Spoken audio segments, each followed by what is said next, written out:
صدقہ فطر سے متعلق بھی کچھ مسائل پیش کر دیتا ہوں. صدقہ فطر لازم کس پر ہے، دینا کس کو ہے، اور کب واجب ہوتا ہے یہ، اور کس کس کی طرف سے واجب ہوتا ہے. تو صدقہ فطر سب سے پہلے واجب کس پر ہے؟ دیکھیں، صدقہ فطر کا نصاب جو ہے نا، خوب سمجھ لیں. جس آدمی کے پاس یا جس عورت کے پاس 5 چیزیں یا ان کا مجموعہ 52.5 تولہ چاندی کے برابر ہے، یعنی اس کی قیمت کے برابر ہے، تو اس پر صدقہ فطر بھی واجب ہے، قربانی بھی واجب ہے. 5 چیزیں کون سی ہیں؟ سامان تجارت، یعنی وہ سامان جو آپ نے بیچنے کے لیے خریدا ہو. بار بار میں اس کی وضاحت کرتا ہوں. پلاٹ خریدا تھا بیچنے کے لیے اور اب تک بیچنے کی نیت باقی ہے، اس کو کہتے ہیں سامان تجارت. دکان میں جو مال پڑا ہوا ہے بیچنے ہی کے لیے خریدا ہے آپ نے، یہ سامان تجارت ہے. تو ہر وہ چیز جو بیچنے کی نیت سے خریدی ہو اور اب تک بیچنے ہی کی نیت ہو، یہ نیت آپ کی چینج نہیں ہوئی ہو، اور اس نیت میں بھی آپ کنفیوز نہ ہو، پکی ڈھکی نیت ہو، یہی نیت ہے میں نے خریدا اس لیے کہ بیچوں گا. چاہے کسی بھی نیت سے بیچیں، بیچنے کا مقصد کچھ بھی ہو، بزنس نہ بھی ہو، بس یہ لیے میں نے اس لیے کہ میں لازمی بیچوں گا، اس کو لے ہی اس لیے رہا ہوں میں.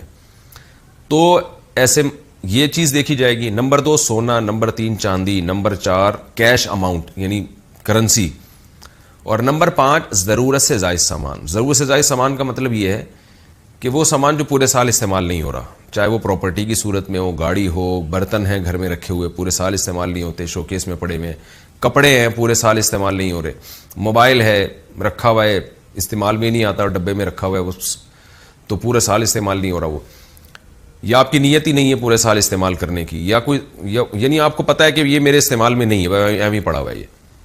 تو یہ 5 چیزیں جس کے پاس 52.5 تولہ چاندی کی قیمت کے برابر ہو جائیں گی تو اس پر صدقہ فطر بھی واجب ہے اور قربانی بھی واجب ہے. اور ان میں اگر ضرورت سے زائد چیز کو نکال دیں آپ تو باقی 4 چیزیں اگر 52.5 تولہ چاندی کے برابر ہو تو زکوٰۃ واجب ہے. تو زکوٰۃ اور صدقہ فطر کے نصاب میں تھوڑا سا فرق ہے. تو جب 5 چیزوں کا مجموعہ آپ کے پاس، یہ 4 چیزیں یا 3 یا 2 چیزیں 52.5 تولہ چاندی کے برابر ہو گئیں، اور کس دن ہوئی؟ جس دن عید کی صبح صادق ہوئی، عید الفطر کی صبح صادق کے وقت آپ کے پاس یہ اماؤنٹ تھا، اتنا مال تھا آپ کے پاس، تو آپ پر صدقہ فطر واجب ہو جائے گا. اگر آپ نہیں دیں گے تو آپ کو دینا پڑے گا، وہ یہ زندگی بھر ساقط نہیں ہوتا صدقہ فطر، خوب سمجھ لیں. ہاں ایڈوانس میں آپ دے سکتے ہیں، یعنی حساب تو آپ نے اس دن کرنا ہے جس دن عید کی صبح صادق ہوگی، یعنی 1 شوال کی صبح صادق ہوگی، تو اس وقت پتہ چلے گا آپ پر واجب ہے یا نہیں. لیکن آپ ایڈوانس میں رمضان میں بھی دے سکتے ہیں، بلکہ رمضان سے پہلے بھی دے سکتے ہیں، اور عید کے بعد بھی دے سکتے ہیں، عید سے 1 دن پہلے بھی دے سکتے ہیں. تو دینے کا مسئلہ اتنا اہم نہیں ہے، جب چاہیں دے دیں. لیکن واجب آپ پر ہے یا نہیں، یعنی اس سال آپ پر صدقہ فطر واجب ہوا تھا یا نہیں، اس کا پتہ چلے گا کہ بھئی عید کے دن صبح صادق کے وقت اگر آپ کے پاس اتنا اماؤنٹ موجود تھا تو واجب تھا، اتنا اماؤنٹ موجود نہیں تھا تو آپ پر واجب نہیں تھا. تو اگر آپ پہلے سے دے چکے ہوں گے تو وہ غریبی ہو جائے گی. اب صدقہ فطر عورت پر جب واجب ہوتا ہے نا، اس کے پاس اگر مال ہو، جو یہ میں نے تفصیل بتائی، تو صرف اپنا صدقہ واجب ہوتا ہے، کسی اور کا نہیں ہوتا. جیسے بیگم صاحبہ کے پاس سونا ہے، گولڈ ہے، یا کوئی بھی چیز ہے تو صدقہ فطر ان پر اپنا واجب ہے، بچوں کی طرف سے عورت پر واجب نہیں ہوتا. یا ان میرڈ خاتون ہے، ان میرڈ لڑکی ہے، اس کے پاس اتنا مال ہے تو بھی اپنا صدقہ فطر اس پہ واجب ہوگا. لیکن مرد پہ جب صدقہ فطر واجب ہوتا ہے تو اپنی طرف سے بھی اور اپنے نابالغ بچوں کی طرف سے بھی واجب ہوتا ہے، چاہے بیٹے ہوں یا بیٹیاں ہوں. خوب سمجھ لیں، بیوی کی طرف سے مرد پہ واجب نہیں ہوتا، بالغ لڑکے کی طرف سے مرد پہ واجب نہیں ہوتا، بالغ لڑکی کی طرف سے بھی واجب نہیں ہوتا. یہ واجب ہوتا ہے نابالغ بچوں کی طرف سے، یعنی گھر کا جو سربراہ ہے اس پر واجب ہے کہ وہ صدقہ فطر اپنا بھی نکالے اور اپنے نابالغ بیٹے بیٹیوں کی طرف سے بھی نکالے، چاہے وہ 1 دن کا بچہ کیوں نہ ہو، 2 دن کا بچہ کیوں نہ ہو، تو ان کی طرف سے بھی نکالے. ہاں اگر وہ بچے مالدار ہیں، ان کے پاس خود سے 90,000 روپے یا 1 لاکھ روپے جمع ہو چکے ہیں 52.5 تولہ چاندی کی قیمت کے برابر، تو پھر ان کے پیسوں سے صدقہ دے گا، پھر اپنے پیسے خرچ کرنا لازم نہیں ہے. دے تو اچھی بات ہے. تو خوب سمجھ لیں. اچھا، آپ کے بچوں میں اگر کوئی بالغ ہے لیکن پاگل ہے، مجنون ہے، دیوانہ ہے، دماغ اس کا صحیح نہیں ہے، ایک تو وہ صحیح نہیں ہے جو آج کل ماں باپ کہتے ہیں ہمارے بچوں کا دماغ صحیح نہیں ہے، وہ والا مراد نہیں، واقعی میڈیکلی دماغ خراب ہو ان کا نا، یعنی مجنون ہے، پاگل ہو، تو ان کا بھی صدقہ فطر باپ پر واجب ہوتا ہے، چاہے بیٹی ہو یا بیٹا ہو. تو کیا کرنا ہے آپ نے؟ جب عورت اپنا صدقہ نکالے گی اگر مالدار ہے تو ایک صدقہ فطر، مرد نکالے گا تو اپنی طرف سے اور اپنے نابالغ بیٹے اور بیٹیوں کی طرف سے، یا پاگل کوئی ہے مجنون ہے تو اس کی طرف سے، چاہے وہ بالغ ہی کیوں نہ ہو۔ کتنا صدقہ نکالنا ہے؟ اس میں علماء کی دو رائے ہیں۔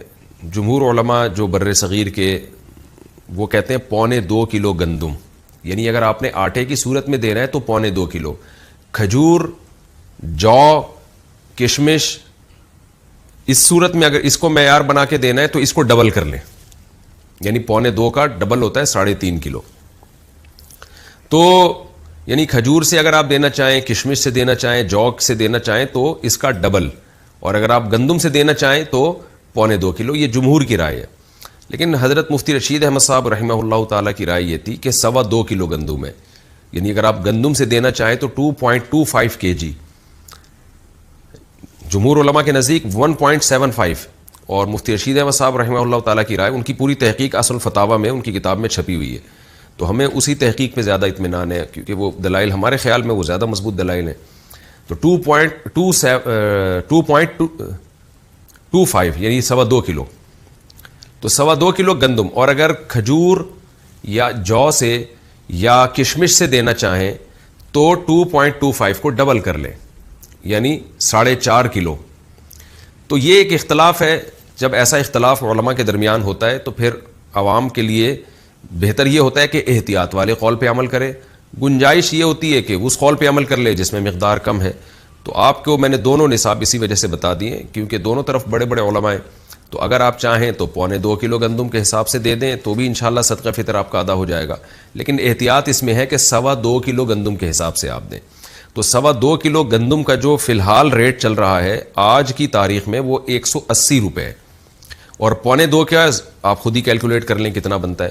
تو اس کا طریقہ یہ ہوتا ہے، دکان والے سے پوچھیں بھائی 10 کلو کے آٹے کی تھیلی کتنے کی آ رہی ہے، وہ آپ کو اصل میں ایک ایک چیز نا سمجھانی پڑتی ہے، لوگ کنفیوز ہو رہے ہوتے ہیں آج کل۔ تو آپ دکان والے کو فون کر کے پوچھ لیں میرے بھائی 10 کلو آٹے کی تھیلی کتنے کی ہے، وہ آپ کو بتا دے گا جی اتنے کی ہے، تو اس کو 10 سے ضرب دیں گے تو 1 کلو کی آ جائے گی، 1 کلو تھیلی کی ویلیو آ جائے گی، اور پھر آپ اس کو 4 سے تقسیم کریں گے تو 1 پاؤ کی آ جائے گی، ٹھیک ہے نا۔ تو 1 کلو کی بھی پھر 1 پاؤ اس میں ایڈ کر دیں، 2.25 کلو نکل آئے گا۔ تو اب یہ تو نہیں کہ کیلکولیٹر سے اب آپ کو ایک ایک چیز سکھاؤں، تو خیر 2.25 کلو گندم کے ریٹ آپ معلوم کروا لیں، یا آپ سستا والا دینا چاہتے ہیں تو 2.25 کے معلوم کروا لیں۔ تو یہ ریٹ آپ نے کیا کرنے ہیں، یہ اس کی قیمت آپ کسی ایسے شخص کو دیں گے جو زکوٰۃ کا مستحق ہے، اور زکوٰۃ کا مستحق کون ہوتا ہے یہ کئی بار میں ریکارڈ کروا چکا ہوں، آپ دیکھ سکتے ہیں آپ کے یہ جو میرا یہی چینل ہے نا آس مفتی طارق مسعود، جس پہ یہ مسائل چل رہے ہیں، اس میں آپ سرچ کریں گے آ جائے گا۔ تو زکوٰۃ کا کوئی بھی مستحق ہو اس کو یہ دیا جا سکتا ہے، اپنے رشتہ داروں کو بھی دیا جا سکتا ہے، بلکہ زیادہ ثواب ہے رشتہ داروں کو دینا۔ دینی مدارس جو قابل اعتماد مدارس ہیں، بڑے بڑے مدارس ہم وہ تو اکثر صحیح ہوتے ہیں، لیکن کوئی بھی مدرسہ آپ سمجھتے ہیں کہ اس کے محتمم صاحب زکوٰۃ کے مسائل جانتے ہیں اور صحیح جگہ خرچ کریں گے، میں اس لیے بار بار کہہ رہا ہوں کہ بعض لوگوں نے ایسی 4 دیواری کھڑی کی ہوئی ہوتی ہے جو 2-4 یتیم بچے لا کے ڈال دیے ہوتے ہیں، اور پھر دبا کے نوٹ چھاپ رہے ہوتے ہیں زکوٰۃ اور فطرے کے نام پہ، ان کی شکلیں دکھا کے نا کہ یہ دیکھو یتیم بچے ہیں، اور پھر نوٹ چھاپ رہے ہوتے ہیں وہ۔ تو کوئی بھی دینی مدرسے کا لبادہ اوڑھ کے آپ کو بیوقوف نہ بنائے، تحقیق کریں کہ یہ واقعی ایماندار لوگ ہیں یا نہیں ہیں، پھر آپ دیا کریں۔ تو دینی مدرسے میں دے سکتے ہیں، مسجد میں فطرہ نہیں لگ سکتا، کیونکہ صدقہ فطر کا مصرف وہی ہے جو زکوٰۃ کا، اس میں بھی غریب کو مالک بنانا، جس کو تملیک کہتے ہیں، مالک بنانا ضروری ہے۔ تو اب آپ نے کیا کرنا ہے، 2.25 کلو گندم یا 4.5 کلو جو یا کھجور، اس کے ویلیو معلوم، بہتر ہے کھجور سے دیں جو سب سے اچھا کہلائے گا، کشمش سے دیں تو یہ اس میں زیادہ ثواب ملے گا آپ کو۔ دل بڑا رکھنا چاہیے، اللہ بڑا ہے تو پھر اللہ کو بھی سخی لوگ پسند ہیں، تو آپ بڑا دل رکھ کے کھجور کے ویلیو کے حساب سے دیں۔ اچھا، یہ آپ نے قیمت ہی دینی ہے یا گندم بھی دے سکتے ہیں؟ تو تینوں ائمہ کے نزدیک، امام مالک، امام شافعی اور امام احمد ابن حنبل رحمہم اللہ تعالی، ان تینوں اماموں کے نزدیک آپ پیسے نہیں دے سکتے صدقہ فطر میں، آپ کو گندم ہے تو گندم ہی دینی پڑے گی، آٹا دینا پڑے گا، یا اگر آپ جو سے دینا چاہتے ہیں تو آپ کو جو دینی پڑے گی، آپ کشمش سے دینا چاہتے ہیں تو کشمش ہی دینی پڑے گی، اس کی قیمت نہیں دے سکتے آپ۔ لیکن امام ابو حنیفہ رحمہ اللہ کا موقف یہ ہے کہ آپ وہ چیز بھی دے سکتے ہیں اور اس کی قیمت بھی دے سکتے ہیں. تو امام ابو حنیفہ کے رائے میں آسانی بہت ہے. اسی وجہ سے میں نے دیکھا ہے کہ بہت سے حضرات جو دوسرے فقہ کو فالو کرتے ہیں وہ بھی اس میں امام حنیفہ کی رائے کو لے رہے ہوتے ہیں. لیکن بہرحال اصول یہ ہے کہ جب آپ ایک فقہ کو فالو کریں تو آپ نے مکمل اسی کو فالو کرنا چاہیے. اپنی خواہشات کی بیس پر، چھوٹی چھوٹی باتوں کی بیس پر ایک فقہ سے دوسرے فقہ کی طرف چھلانگ مارنا، اس سے انسان نفسانی خواہشات کا غلام بنتا ہے. پھر بڑے بڑے مسائل میں بھی یہی کام کرنے لگتا ہے وہ. تو آپ بہرحال امام حنیفہ رحمہ اللہ تعالیٰ کی رائے کے مطابق آپ اس کا متبادل بھی دے سکتے ہیں. دیکھیں حدیث میں تو متبادل کا تذکرہ نہیں ملتا. حدیث میں تو یہ گندم ہے تو گندم ہی ہے، جو ہے تو جو ہی ہے. لیکن امام حنیفہ نے اجتہاد کیا ہے کہ جی مقصد تو فقیر کی حاجت پوری کرنا ہے نا، تو گندم کے بجائے پیسے دینے میں حاجت زیادہ پوری ہوگی. تو بہرحال میں نے تو آپ کے سامنے فقہا کے جو اختلاف تھا وہ بیان کر دیا. اب آپ جانیں آپ کیا اس پر کیسے عمل کرتے ہیں. تو آپ اس کی قیمت بھی دے سکتے ہیں اور عین وہ چیز بھی دے سکتے ہیں. اچھا یہاں پر ایک چیز اور بھی ہے کہ مرد تو دے گا اپنے نابالغ بچوں کی طرف سے بھی اور اپنی طرف سے بھی. اگر بیوی کی طرف سے صدقہ فطر وہ دے دے یا بالغ بچوں کی طرف سے دے دے تو ادا ہو جائے گا. تو جی ہاں بالکل ادا ہو جائے گا، لیکن اس کے لیے پہلے ان کو بتانا، ان سے پرمیشن لینا ضروری ہے. اگر آپ نے صدقہ فطر دے دیا بیوی کو بتائے بغیر، بعد میں وہ پرمیشن دے دے ٹھیک ہے جی قبول ہے، تو ادا نہیں ہوگا. اس لیے کہ یہ عبادت ہے اور عبادت میں نیت ضروری ہے. اور نیت عبادت سے پہلے ہوگی. نماز پڑھنے کے بعد آپ فیصلہ کریں کہ میں ظہر کے 4 فرض بناؤں یا عصر کے بناؤں، ایسا نہیں ہوتا، پہلے کرنا پڑتا ہے آپ کو. تو بیوی سے پہلے پرمیشن لے لیں کہ بھئی میں تمہاری طرف سے صدقہ ادا کر رہا ہوں. تو اس کی خاموشی اس کی علامت ہوگی کہ وہ راضی ہے اس پہ. ظاہر ہے اس پہ تو سبھی راضی ہوتے ہیں کہ جب آپ کسی کی طرف سے کوئی عبادت کر رہے ہو تو کون منع کرے گا آپ کو، اس کا پیسہ بھی بچ رہا ہو. تو بچوں کا بھی ایسا ہی ہے، بالغ بیٹا ہے بالغ بیٹی ہیں، ان کو بھی پہلے اطلاع دے دیں کہ میں تمہاری طرف سے، تم سب کی طرف سے صدقہ فطر ادا کر رہا ہوں. تو اگر ان کی اجازت ہوگی تو ٹھیک ہے. یعنی یہ اطلاع، یہ خاموشی بھی اجازت ہی ہے ایک طرح کی. تو اس طرح سے آپ اگر دینا چاہیں تو ادا ہو جائے گا. دینا کب چاہیے؟ عید سے پہلے پہلے دینا، یہ سنت عمل ہے تاکہ غریب لوگ عید کی خوشیوں میں آپ کے ساتھ شریک ہو جائیں. لیکن اگر کسی نے عید کے دن دیا تو بھی ٹھیک ہے، عید کے بعد دے دیا تو بھی ٹھیک ہے، لیکن افضل اور سنت یہی ہے کہ عید سے پہلے پہلے دے. اور صدقہ فطر جو ہے یہ قضا نہیں ہوتا، یہ آپ پر ہمیشہ کے لیے لازم رہتا ہے. اگر کسی نے 10-15 سالوں سے صدقہ فطر ادا نہیں کیا ہے تو اب وہ سارے تمام جتنے بھی سال گزر چکے ہیں سب کا صدقہ فطر آج نکالے گا وہ، یا اس کو تقسیم کر کے دے دے. یکمشت دینا ضروری نہیں ہے، وہ حساب لگا لے لیکن اس کو اپنی زندگی میں وہ پورا صدقہ ادا